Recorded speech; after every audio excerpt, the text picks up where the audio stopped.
Hi, welcome to Friday Focus.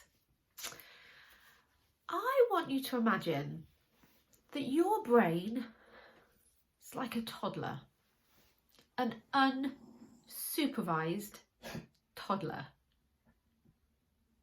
Like you wouldn't allow a toddler to run around, do all the things it wants to do, eat what it wants to eat, without supervising it. Like you especially if it's running around with something dangerous, like a toddler with a knife. Like, in your body, it's like a tool. Like we just wouldn't let a toddler do whatever it wanted to do all the time. So it makes you chuckle when you consider that a lot of us are allowing our brains to do whatever our brain wants to do, tell it whatever it wants to like whatever it tries to tell us. We follow whatever it tells us to do most of the time. But your brain wants instant gratification, just like a toddler, just like a child. It wants the sweets and it wants it now. It wants to be able to do whatever it wants to do without being held back or directed. It wants to drink the alcohol. It wants to feel better. It wants to always be happy. Like we never want to see a toddler upset. But when we consider that our brain actually, for one, is so much easier to manage than a toddler, in my experience. I had two toddlers. I had my boys close together. So and obviously for those of you with twins, a toddler is, I think, actually easier to manage than our brain. Our brains are easier to manage than a toddler. But we have to learn to do that. Right? We have to first become aware of what our brain is trying to get us to do, or what our brain is trying to protect us from.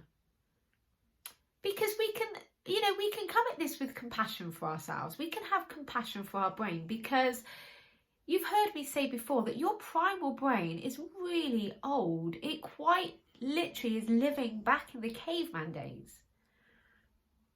So it thinks when you come across something sweet, make the most of it, because you don't know when that's going to happen again. It seeks the connection of other humans because that's how we survived.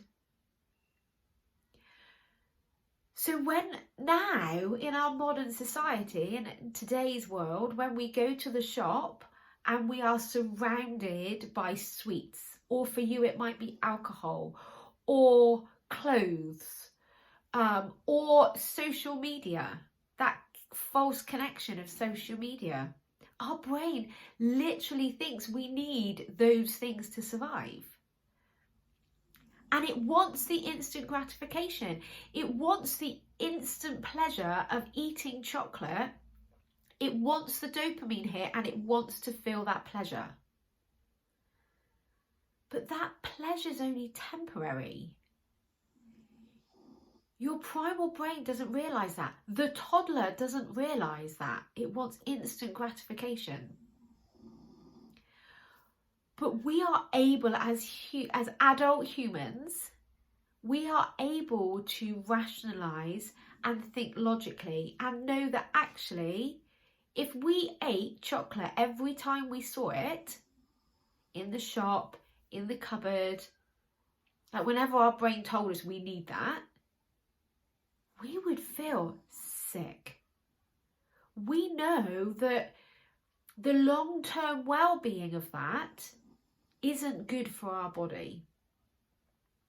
We know that if we go and spend lots of money that we don't have, we then have the long-term issue of debt or not having the money to do what actually we really want to do. not saying here that we shouldn't indulge in those things at times.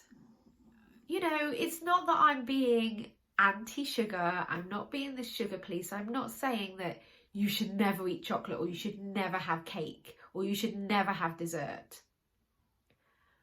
But what I am saying is you actually have so much more control over when you do those things, over when you sit down and enjoy a glass of wine, over when you sit down and have some dessert, when you choose to have chocolate.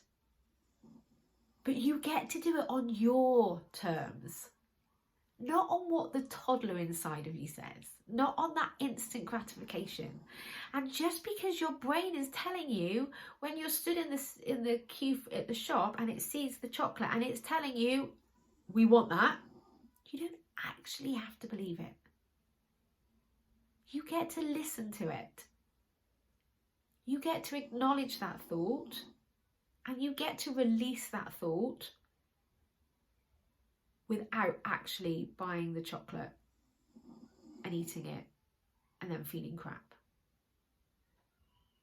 Or you get to have the glass of wine, really enjoy it.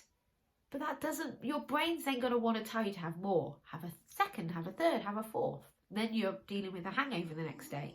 Your brain doesn't put those two together. It doesn't associate the hangover or the sluggishness or whatever, however you're affected, with the beer or the wine the night before. Your brain doesn't get that connection. But we do, like you do. You actually know the effects of putting that into your body. So you get to decide, actually, I really want to enjoy one or two, and then I'm stopping. When I go out for a meal, which seems weird right now because we're not allowed to do that in COVID times, I want to enjoy a dessert.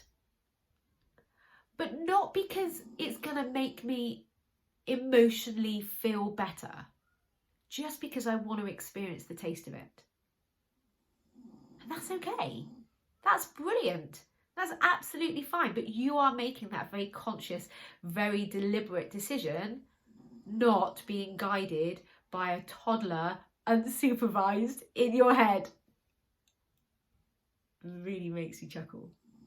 And actually, learning to manage your brain and manage your mind is so much easier than having to deal with a toddler in real life, I think, anyways. But it's a skill that we have to learn, and that we have to practice, and that we have to do very consciously and very deliberately.